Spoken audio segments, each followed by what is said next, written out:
Bismillahirrahmanirrahim. Assalamualaikum warahmatullahi wabarakatuh. Innal hamdalillah nahmaduhu wa nasta'inuhu wa nastaghfiruhu wa nastahdihi wa na'udzu billahi min shururi anfusina wa sayyiati a'malina. Asyhadu an la ilaha illallah wa anna Muhammadan 'abduhu wa rasuluh. Allahumma fashalli wa sallim wa barik wa an'im ala nabiyyina wa habibina Muhammad wa ala alihi wa ashabihi man tabi'ahum bi ihsanin ila yaumiddin, amma ba'd. Jemaah yang dirahmati Allah, mari selalu kita mengucapkan syukur kepada Allah atas semua limpahan karunia Allah, terutama pada siang hari ini. Allah izinkan kita semua untuk bisa hadir di majelis ilmu, semoga menambah kebaikan, jalan hidayah, sekaligus diterima Allah Subhanahu wa taala. Materinya dengan tadabbur ayat-ayat perniagaan. Sekarang kita akan bahas surat Al-Insyirah. Ayat ini tidak terkait langsung dengan perniagaan, tapi menjadi dasar sikap mentalnya orang-orang, terutama para peniaga. A'udzubillahi minasyaitonirrajim. Alam nashrah laka sadrak wa wada'na 'anka wizraka alladhi anqadha dhahrak wa rafa'na laka dhikrak fa innamal 'usri yusra innamal 'usri yusra fa idza faraghta fansab wa ila rabbika farghab. Salah satu yang harus kaum muslim itu naik kelas dalam memahami agama itu adalah, kan proses beragama itu ada 5 ya. Yang pertama proses orang untuk sampai ke level mendalami agama itu, pertama dari tidak tahu, jahil namanya. Maka dia harus naik menjadi ilmu, mengetahui.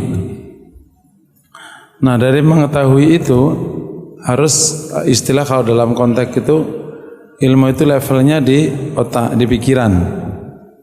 Kalau di dunia tadi namanya alam sadar, ngerti sholat wajib, tata sholat begini. Nah, kalau sampai ilmu, dia harus naik mendalam menjadi ma'rifah. Itu ilmunya sampai ke hati. Kalau belum sampai ke situ, belum. Nah, kalau dari ma'rifah naik menjadi qiyam namanya, nilai. Nilai itu sesuatu yang sudah diketahui dan diterima oleh hatinya, kemudian telah berubah menjadi perilaku. Yang belum kaum muslimin itu nilai.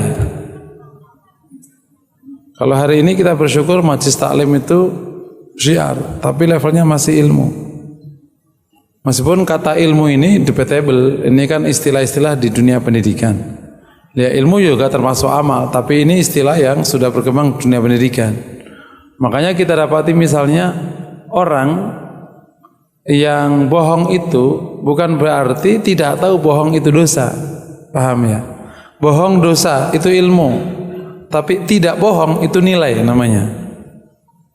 Karena dia sudah masuk ke hati. Makanya antum lihat kalau di surat Al-Jumu'ah misalnya, walladzi ba'atha fil ummiyina rasulan min anfusihim yatlu 'alaihim ayati, membacakan pada mereka ayatnya, itu ilmu. Nah, yang penting tahu aja. Setelah itu wa yuzakkihim, mentazkiyah mereka supaya nanti jadi nilai. Nah, yang belum itu nilai. Misalnya kalau antum lihat misalnya orang yang berebut orang yang tidak mau ngantri, bukan berarti dia tidak tahu bahwa mendahului orang itu menyakiti orang, tapi belum jadi nilai dia. Nah, itu yang menjadi PR kaum muslimin. Kalau masalah konsepnya, teorinya, Islam itu sudah diterima, selesai. Hanya orang-orang yang tidak mau baca dan hanya orang-orang yang iri dan dengki yang tidak mau terima Islam. Persoalannya adalah sudah jadi nilai atau belum. Itu yang kemudian dilihat.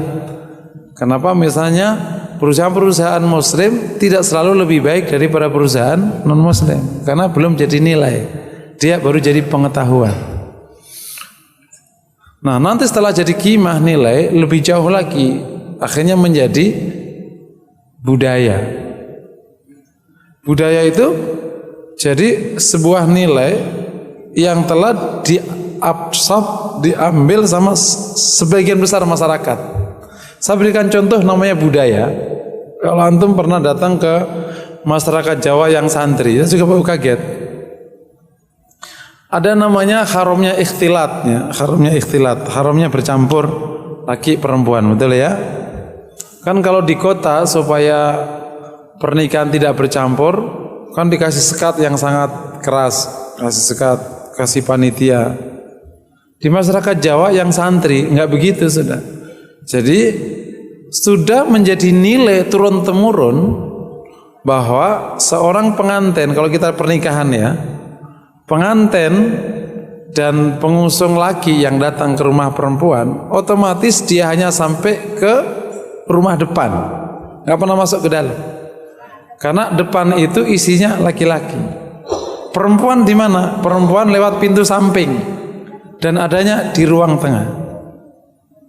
Kalau di masjid di sebagian besar masjid ya, bukan masjid yang baru diri kan, pasti ada dua ruangan, di tengah sama di luar, betul ya?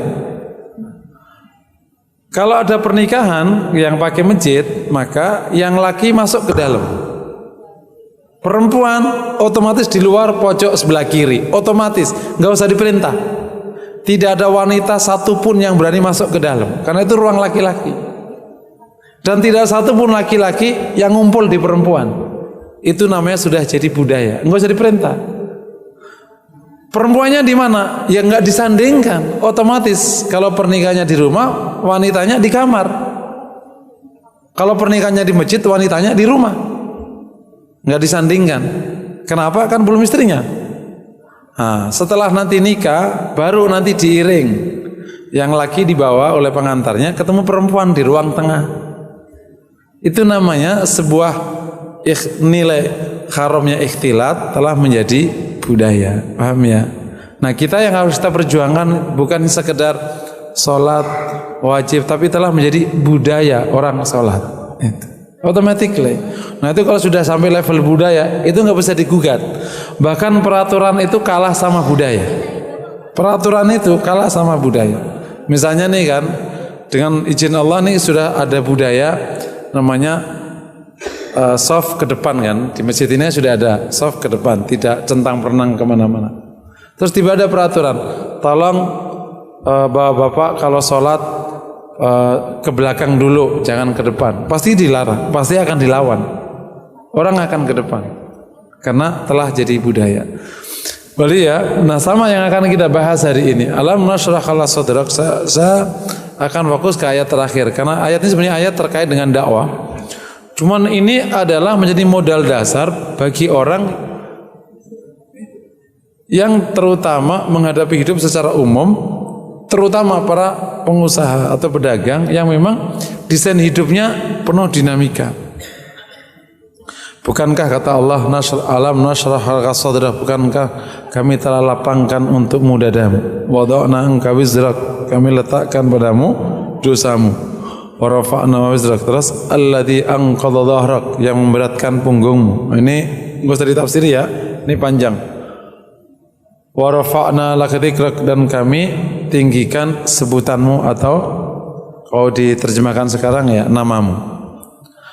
Fa inna ma'al usri yusra, Allah memberikan rumus karena kaitannya dengan dakwah Rasulullah yang sangat dinamis waktu itu. Fa inna ma'al usri yusra, sungguhnya bersama kesulitan ada kemudahan. Diulang oleh Allah, inna ma'al usri yusra, sungguhnya bersama kesulitan akan ada kemudahan. Ini ya, rumus pertama dalam mensukseskan hidup atau dalam mensukseskan sebuah visi. Yang pertama adalah keyakinan Allah selalu memberikan kemudahan. Ya, keyakinan Allah selalu memberikan kemudahan. Setuju ya? Paham ya? Ini bukan omongan mulut. Ini harus jadi nilai, bahkan menjadi budaya. Karena Allah Ta'ala sampai membuat ilustrasinya itu luar biasa, sangat nyata. Fa inna ma'al usri yusra, sungguhnya bersama kesulitan, bersama ada kemudahan. Bersama itu berarti ya bersama, menyertai. Yang paling dihindari orang itu kesulitan. Dan ternyata rumus yang Allah berikan kepada hambanya, setiap kesulitan itu sudah dikasih kemudahan. Jadi setiap kita menghadapi kesulitan apapun, sekarang di konteks niaga, entah masalah finance, entah pegawai, suplai, apapun, harus punya keyakinan ini sudah disertai oleh Allah kemudahannya.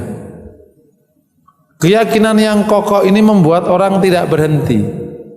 Apalagi nanti ditambah yang ketiga, yakin bahwa setiap kesulitan ada kemudahan. Dengan bahasa lain, keyakinan bahwa kemudahan selalu menyertai hidup manusia. Itu namanya tafaul. Rumus hidup orang mukmin itu tafaul, optimis, tidak boleh tasaum, pesimis. Merasa celaka, merasa kacau, merasa tidak beruntung, merasa banyak musibah, merasa itu tasaum, nggak boleh. Oleh karena itu kalau kasih nama, suruh kasih nama yang baik. Bahkan kalau mimpi buruk, ini mimpi buruk ya, mimpi buruk disuruh ngeludah 3 kali ke bawah, kemudian berdoa, Allah akan menyelesaikan. Dah, tidak diyakini kemudian akan menjadi sesuatu. Keyakinan bahwa segala bersama kesulitan ada kemudahan. Yang menarik kalau kita nanti perhatikan sejarah para nabi, nah ya, kita rumus langsung praktek sejarahnya. Para nabi selalu di ujungnya dikasih kemudahan. Dan nabi yang 25 itu menjadi contoh seluruh umat manusia untuk umat Rasulullah. Meskipun kita ini umat Rasulullah, tapi Allah juga memberikan contoh para nabi. Rasulullah itu adalah contoh seluruh umatnya dengan segala dinamikanya. Makanya kalau anda perhatikan, hidup Rasulullah itu sangat variatif. Karena umat Rasulullah itu ya variatif. Karena setelah Rasul nggak ada Rasul, maka contohnya harus Rasulullah semuanya. Rasulullah pernah kaya, pernah miskin, pernah pas. Umatnya demikian. Nanti yang kaya nyontoh Rasul pas kaya, yang miskin nyontoh Rasul pas miskin, yang pas hidupnya nyontoh Rasul pas-pas. Rasul pernah punya istri 1 sampai umur 52 sekitar itu, atau sekitar sampai umur ya 50-an ya. Kemudian Rasul tidak punya istri 1,8 bulan, 1 tahun 8 bulan. Kemudian Rasul mulai punya istri lebih dari 1, itu sekitar 10 tahun. Jadi bagi umatnya yang memang potongannya istri 1, nyontoh Rasul istri 1. Yang potongannya memang belum punya istri, nyontoh Rasul pas belum punya istri. Yang potongannya istrinya banyak, nyontoh Rasul pas istrinya banyak. Ini 3-3-nya sunnah. Paham ya? Jangan salah paham. Bukan yang ta'addud doang sunnah. Yang tidak ta'addud juga sunnah. Karena Rasul pernah tidak punya istrinya cuman. Memahami Rasul harus clear. Jangan ngawur kalau memahami Rasulullah. Ta'addud itu sunnah, monogami juga sunnah. Betul ya? Kalau monogami tidak sunnah, kau tidak terima Rasul istrinya 1. Karena Rasul pernah punya istri 1, yakni Khadijah. Khadijah enggak dimadu sama Rasulullah. Begitu Khadijah wafat, kemudian Rasul tidak punya istri sampai 1 tahun 8 bulan, terus turun wahyu. Bukan turun wahyu sih, ada desakan dari para sahabat Rasulullah untuk menikah, akhirnya nikah dengan Saudah. Tapi waktu malam, paginya mau nikah ke Saudah itu malam, Rasulullah memimpi disodorkan seorang wanita, dibuka isinya Aisyah. Padahal itu sebelum tidur itu sudah punya niat besok ngelamar Saudah. Maka kata Rasulullah, in qalla amda, idza aradallahu amda, atau kama qala. Kalau Allah kehendaki, maka Allah akan jalankan. Karena kan ini mimpi. Kemudian Rasulullah pagi hari itu akhirnya ngelamar ke Saudah, diterima. Habis itu langsung ngelamar ke Abu Bakar, ke Aisyah, diterima. Ya udah, mulai itulah. Kemudian Aisyah bersama Abu Bakar sampai umur 9, sampai Rasulullah SAW hijrah. Dan waktu hijrah baru ketemu Rasulullah, satu rumah dengan Rasulullah setelah umurnya 9. Jadi Itu Rasulullah. Termasuk di konteks ini Rasulullah pernah mendapatkan tekanan dakwah hampir 14 tahun. Dia menang di Badar. Jadi sepanjang 13 tahun tertekan. Solusinya silih berganti. Tapi ada solusinya. Tidak ada satupun yang berat kecuali Rasul telah mengalaminya. Terus menang. Habis itu kalah lagi. Atau tertekan lagi lebih tepatnya. Bukan kalah di Uhud sama di Khandaq. Tapi habis Khandaq itu kata Rasul, setelah ini kau tidak lagi takut lagi. Nah, jadi setelah Khandaq para sahabat itu nggak takut lagi karena Quraisy sudah tidak lagi punya kemampuan untuk mengepung Rasulullah. Sudah selesai, mentok sudah. Rasulullah kemudian mengalihkan perhatian ke tempat-tempat lain.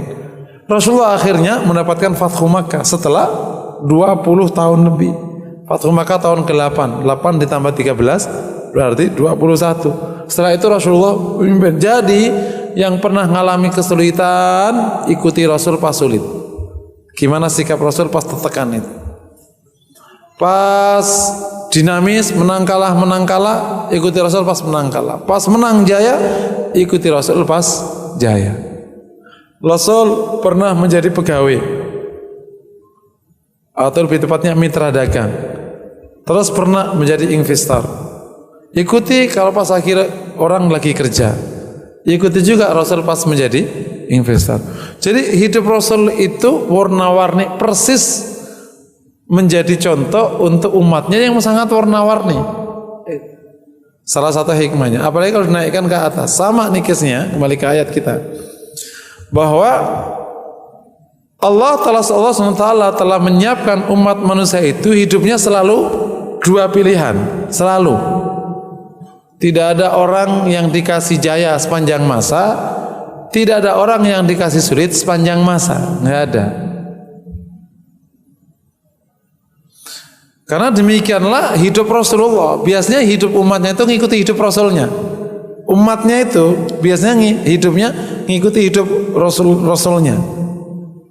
Naik turunnya hidup itu adalah bagian dari sunnatullahi fil kaum, sunnah Allah di alam semesta. Nah, kalau lagi lancar itu sikapnya bukan di ayat ini ya. Nah, tetapi secara umum ada peluang untuk sulit, sikapnya di ayat ini. Yakni kalau menghadapi kesulitan maka yang dipatok itu keyakinan akan kemudahan bersama kesulitan. Bukan sekedar setelah kesulitan. Dan kabar baiknya kalau antum lihat sejarah, Allah SWT sering kasih kemudahan itu memang harus lewat kesulitan. Karena kalau kemudahan datang bukan dari kesulitan, maka tidak disebut dengan kemudahan. Dan penerimanya tidak merasa itu mudah. Para filsuf mengatakan gini, kenikmatan yang datang dari kenikmatan bukanlah kenikmatan. Paham ya? Contoh nih, Bapak nih 5 tahun bisnis lancar terus ya. Katakan tahun 2017 kemarin 2 miliar. 2 miliar. Maka begitu Bapak dapat 2 miliar, Bapak rasanya gimana? Biasa aja. Tapi ini pernah 100 juta, bayar toko aja nggak becus, bayar tukang hampir nggak bisa. 2019 di akhir tahun dapat 2 miliar, mudah nggak namanya? Itu yang diinginkan Rasulullah. Gitu. Bahwa kenikmatan itu datang menjadi nikmat kalau datang setelah kesulitan. Jadi konteks sensasi hidup itu bagusnya dinamis. Bukan berarti kita harus minta kesulitan ya, enggak. Tapi dinamis itu adalah sensasi yang lebih baik. Ada banyak sekali rumusan. Kenikmatan itu hanya dirasa sebagai kenikmatan jika datang dari kesulitan. Mau contoh, rendang itu enak kalau Anda pernah tidak makan rendang. Kalau sepanjang masa makan rendang, maka rendang rasanya tidak enak, betul enggak? Tapi Anda pernah makan teri, Anda pernah makan tidak pakai lauk, makan pakai sayur, bahkan sampai hanya nasi sama garam, dapat rendang, enak enggak? Enak. Itu yang diharapkan Rasulullah. Suatu ketika Rasulullah SAW didatangi oleh Umar dan rumahnya luar biasa sederhananya. Waktu itu kisahnya agak beberapa riwayat. Ada yang mengatakan Rasul pas lagi tidur tampak sekali bekas stiker di belakangnya, tapi satu riwayat bukan konteks itu. Intinya kemudian Umar mengatakan, "Ya Rasulullah, bukankah tidakkah kau minta kepada Allah agar sedikit melapangkan hidupmu?" Kata Rasulullah, "Saya ingin lapar sehari, kenyang sehari." Sebuah riwayat, lapar 3 hari, kenyang 3 hari. Kalau saya lapar, saya menghibah kepada Allah. Dan kalau saya kenyang, saya bersyukur kepada Allah. Kenikmatan kenyang itu datang karena pernah lapar. Gitu. Tapi kalau kenyang datang dari kenyang, tidak enak. Sungguhnya di konteks usri sama yusra itu bagi manusia itu justru dinamika hidupnya. Kalau Anda pernah dengar perkataan seorang pengusaha besar di sini, ketika kemudian ditanya, "Pak, hari yang paling nikmat sepanjang hidupmu itu hari yang mana?"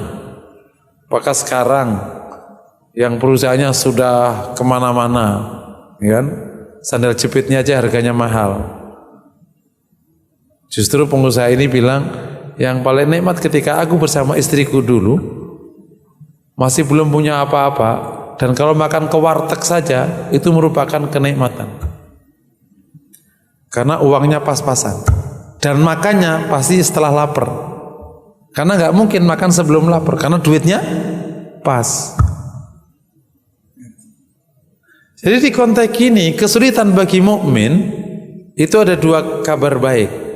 Yang pertama, dia adalah menjadi bumbu untuk kenikmatan yang datang setelahnya, atau bahkan menjadi prasyarat kenikmatan. Karena kalau nggak ada kesulitan, kenikmatan yang datang belakangnya itu nggak nikmat. Yang kedua, itu berarti akan ada kabar baik. Gitu. Orang boleh berkata, sulit kan? Susah Ustaz, namanya sulit. Mas ya, sulit itu susah bagi yang tidak kuat. Bagi yang kuat ya tidak susah. Mau contoh? Nggarap soal ya. Nggarap soal matematik. Ini sama-sama nggarap soal ya. Soalnya sulit nih. Ini emang ujian akhir. Soalnya ditingkatkan 2 kali lipat. Ini ujian di bimbel supaya nanti anak-anak terbiasa dengan soal kalau ada di bawahnya. Bagi 50% siswa, dia bilang, waduh sulit banget nih. Wah, kita nggak lulus nih, jangan-jangan ntar nggak dapat passing grade yang bagus. 50% yang pintar, sulit nggak? Nggak, biasa aja. Itu memang grade-nya tinggi, tapi kita biasa aja ngarap. Paham ya? Jadi sulit itu menjadi susah, nyedi itu bagi yang tidak mampu. Bagi yang mampu, ya nggak sulit. Paham ya?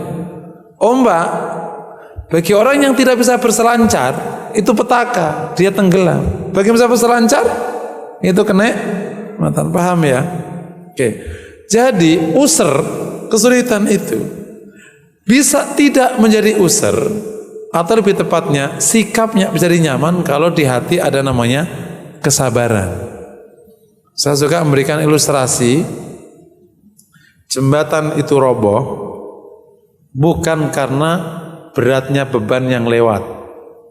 Setuju nggak pernyataan ini? Ada jembatan, terus dilewati, ambruk. Wah, ini mah berat bebannya. Bukan. Jembatan roboh itu karena kemampuan jembatan menanggung beban lebih rendah daripada bebannya. Betul ya? Itu yang benar rumusannya, bukan karena bebannya. Ini jembatan kemampuannya 100 ton, lewat 30 ton, ambrol enggak? Enggak. Lewat 90 ton, ambrol enggak? Enggak.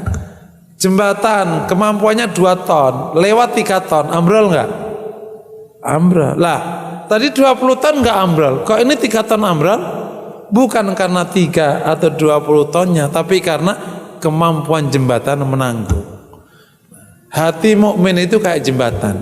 Anda nih dagang nih, ditagih nggak punya duit, nagih ke sana nggak keluar, sulit. Tergantung mental. Mentalmu cere langsung kabur, nggak berani ngadepi. Mental kokoh dihadapi. Setuju ya? Tergantung mental. Rasulullah SAW dihina, dicaci maki, diintimidasi, dituduh tukang sihir, tukang bohong, tukang apa saja tumblek ke Rasulullah. Oke. Ditindas, di apa? Rasul ubanan enggak? Enggak. Rasul hanya punya 14 uban. 10 di atas, 4 di bawah. Di jenggotnya ini 4. Yang tahu siapa? Anas. Dihitung sama Anas satu-satu. Makanya kita ubannya meludak kemana-mana. Stres. Rileks Rasulullah. Bahkan di perang Rasul aja itu senyum. Di perang saja Rasul itu senyum. Saking kokohnya mentalnya. Jadi kesulitan sendiri itu sebenarnya bukanlah akhir dari segalanya. Bagi mukmin kesulitan itu tidak sulit kalau dia punya bekal sabar. Gitu. Apalagi kalau dia ingat innama yuwaffas sabiruna ajrahum bighairi hisab. Orang yang sabar akan dipenuhi pahalanya tanpa dihitung. Ya. Jadi usr sendiri bagi mukmin itu 2 berita baik. Ini lepas dengan sikap sabar loh. Usr sendiri itu berita baik. Yang pertama menambah kenikmatan pasca kesulitan. Yang kedua berarti berita baik ada kemudahan karena fa inna ma'al usri. Orang kalau punya keyakinan kayak gini ngelewati kesulitan dengan enak nggak kayak gini?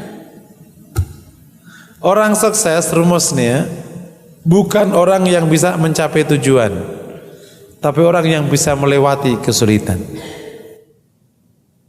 Karena setiap proses menuju tujuan pasti ada kesulitan. Bukan sekedar orang mencapai tujuan. Banyak orang bisa mencapai tujuan, pluk. Begitu kesulitan sekali, patah, ambruk. Dia bisa dagang. Ya. Begitu ada masalah sedikit dengan supplier, marah-marah, ambruk, bunuh diri. Tapi orang yang bisa melewati kesulitan.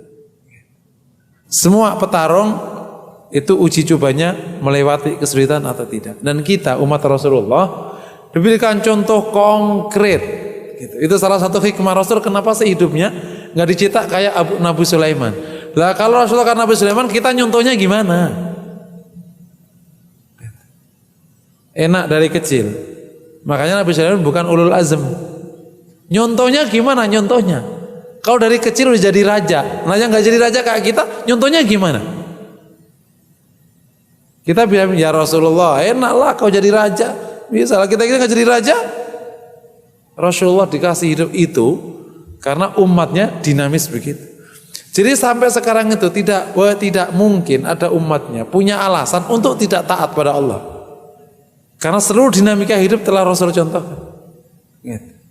Salah satunya ini ya, bab fa innamal usri yusra. Ada ungkapan lebih menarik lagi juga di konteks rumah tangga ini terkait dengan masalah kesulitan. Cinta yang datang setelah pertengkaran itu lebih nikmat daripada sebelum pertengkaran. Paham maksudnya? Suami istri lagi senang tuh, lagi bagus-bagusnya hubungan. Ada benih cinta kan? Nah, terus tengkar. Setelah tengkar, nyesel, terus ketemu lagi. Itu yang tumbuh setelah pertengkaran lebih kuat daripada sebelum pertengkaran.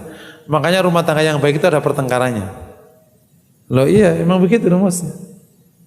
Jangan bikin rumus rumah tangga nggak ada pertengkarannya, nggak bener.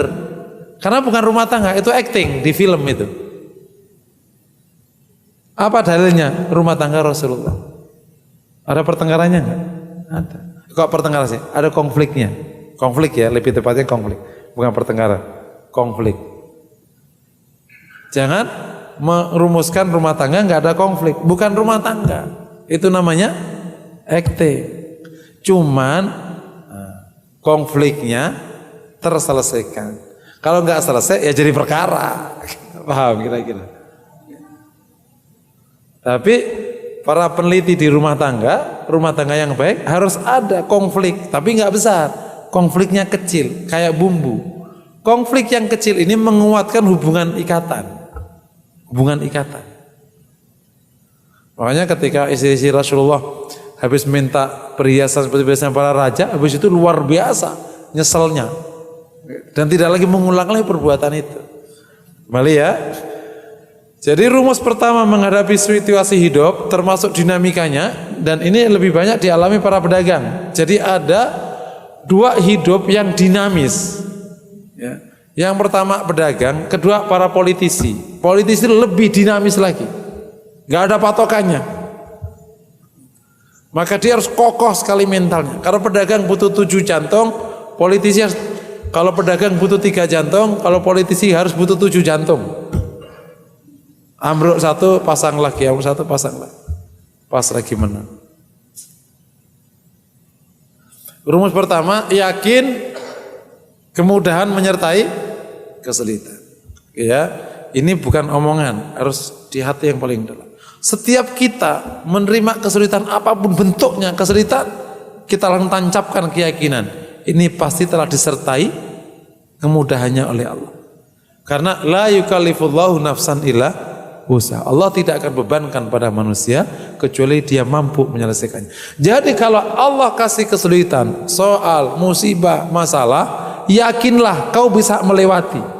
Kalau kau tidak bisa melewati, Allah tidak kasih kepadamu. Itu rumus.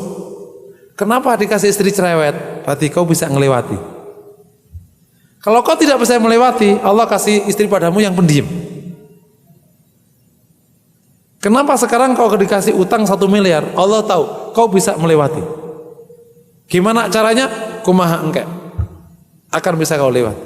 Karena kalau Allah tahu kau tidak bisa melewati, Allah tidak kasih soal itu, nggak dikasih. Paham ya keyakinannya? Kenapa engkau sekarang dikasih pegawai yang nipu, ngambil daganganmu? Karena Allah tahu kau akan menyelesaikan. Gimana caranya? Urusan kau.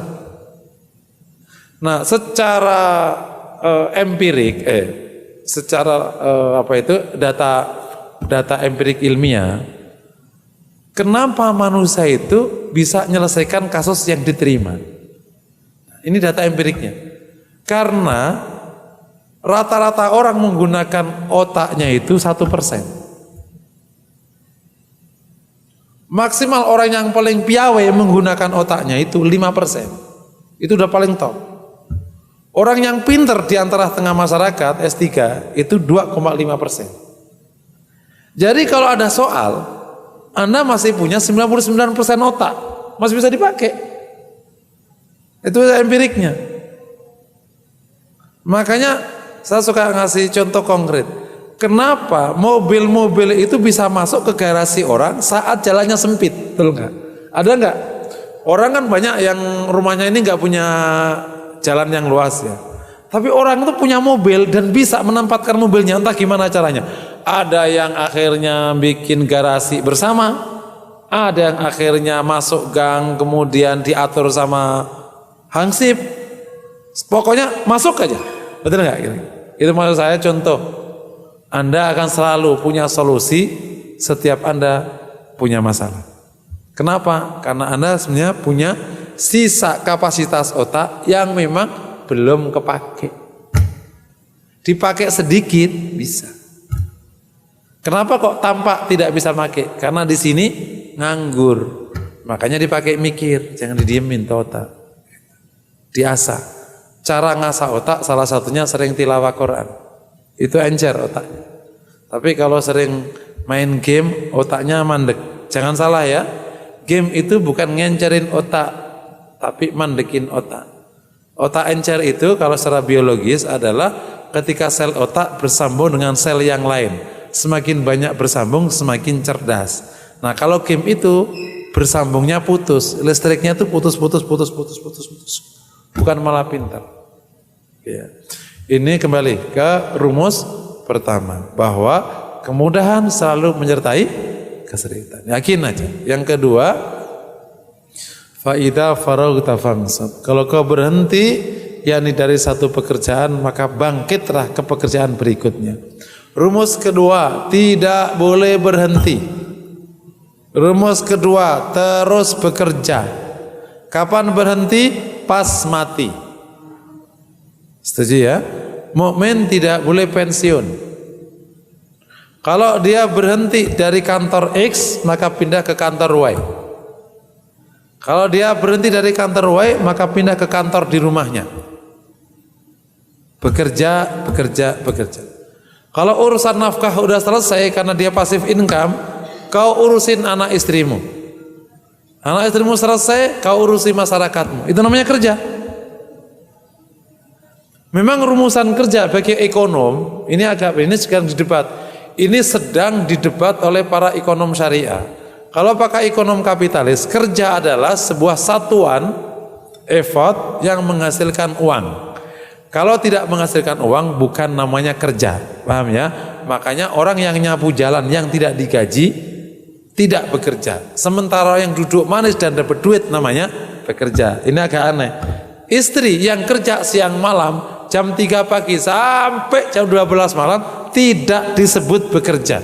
Dia termasuk pengangguran karena tidak menghasilkan uang. Padahal kalau ada laki-laki istrinya tidak begitu, dia tidak bisa bekerja. Paham? Karena akan digendolin sama anaknya, suruh ganti pampasnya. Kalau bagi Islam, kerja adalah satuan effort yang menghasilkan output, apapun outputnya.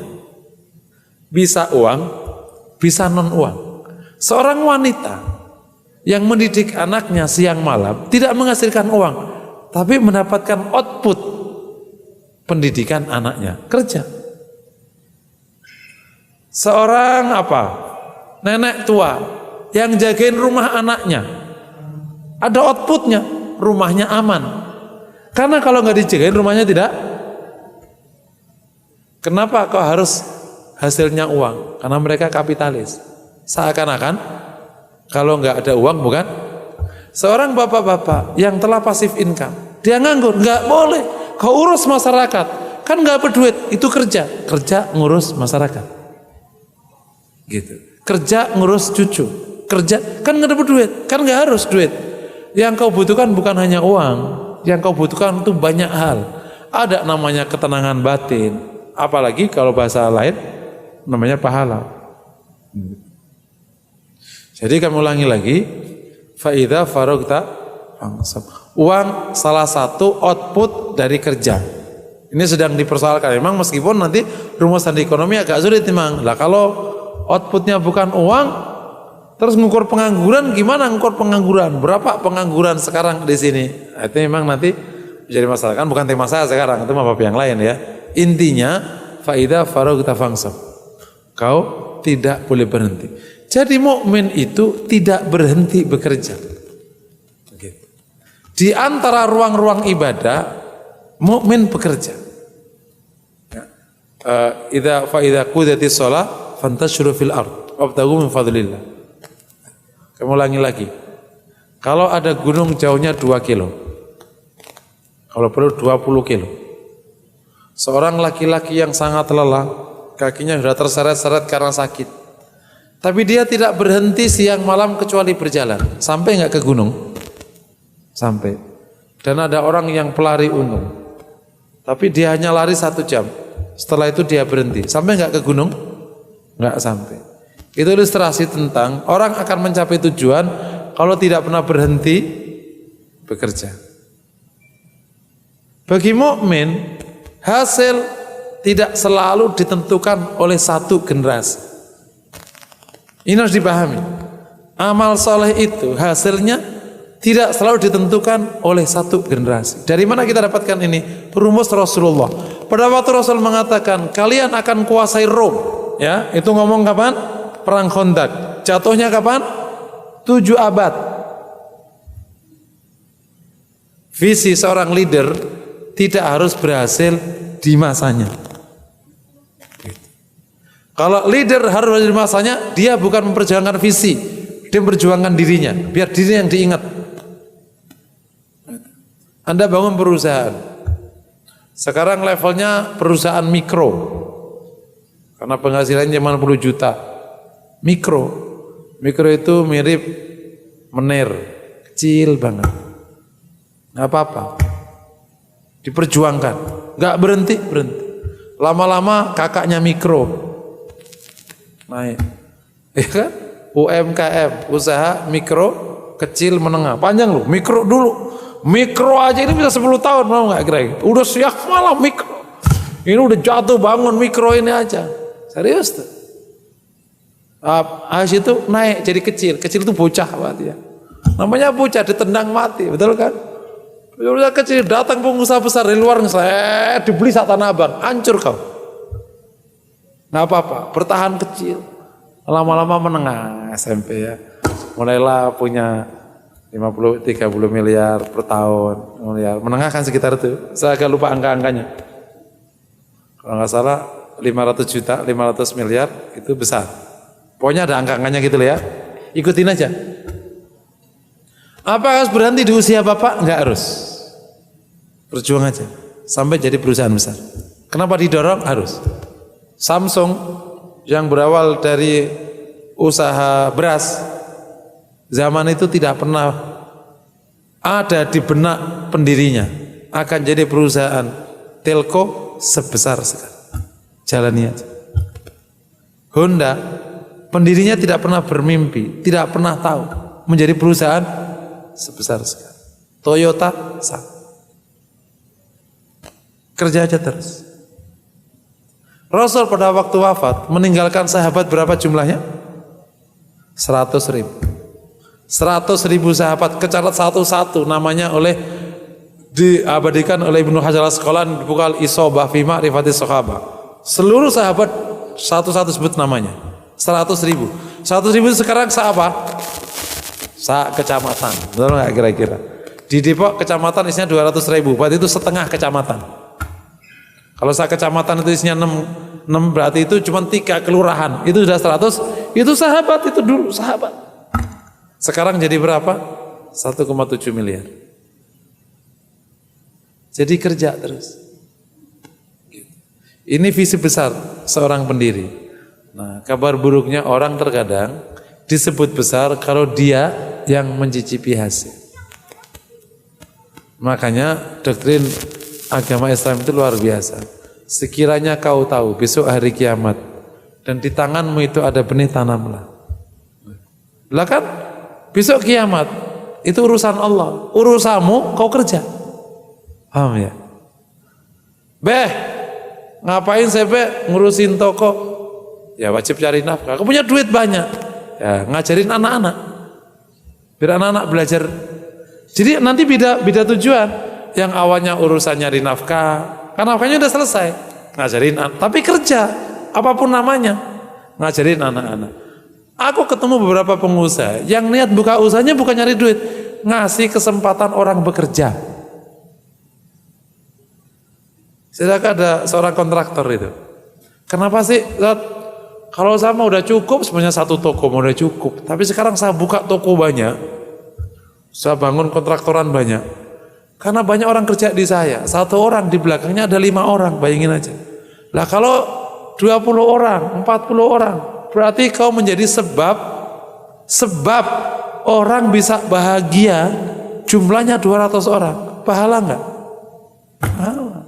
Jadi kerja. Bahkan kemarin kan kalau kita belajar di awal-awal materi, kalau Anda bekerja, berusaha, levelnya nyari duit, berarti levelnya kelas SD, ya benar nggak? Kan naiknya sampai naiknya adalah untuk amal soleh. Amal soleh itu kelas S1. Kenapa aku buka perusahaan? Untuk amal soleh. Amal solehnya gimana? Bisa sedekah, bisa kasih nafkah istri, itu kan amal soleh. Termasuk orang bekerja di tempat kita. Semakin banyak bekerja, semakin banyak pahalanya. Emang niatnya gitu. Niatnya menjadi tempat pekerjaan untuk semua orang. Bayangin. Kalau ada 1.000 orang bekerja di tempat kita, berarti akan ada 5.000 orang yang bahagia dari kantor kita. Besar nggak pahalanya? Beda niatnya. Niatnya emang untuk amal soleh. Makanya tetap bekerja.